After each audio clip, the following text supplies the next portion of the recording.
শিয়ালদা ভায়া Bongaon Ranaghat AC local ট্রেনে নতুন stoppage. কিরকম নতুন স্টপেজ?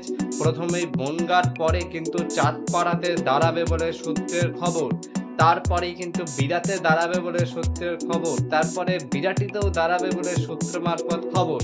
এছাড়াও কিন্তু শিয়ালদা রানাঘাট যে এসি লোকাল ওটা বেলঘড়িয়াতে স্টপেজ দেবে বলে সূত্র মারফত খবর, এবং শ্যামনগরে দাঁড়াবে বলে সেটাও কিন্তু খবর। সাবস্ক্রাইব করুন, পাশের বেল আইকনটি অবশ্যই অল করে দিন।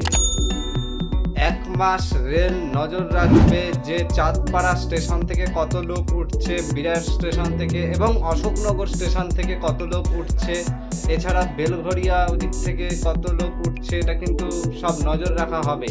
আর বেলঘড়িয়া শ্যামনগরেও কিন্তু নজর রাখা হবার পরে যে কত টাকা কি ভাড়া সেটা তো জানানো হবেই। এছাড়াও কিন্তু রয়েছে যে 1 মাস কিন্তু কেউ মান্থলি টিকিট করাতে পারবে না এই সমস্ত স্টেশন থেকে, কারণ স্থায়ী কিন্তু এখনো হচ্ছে না।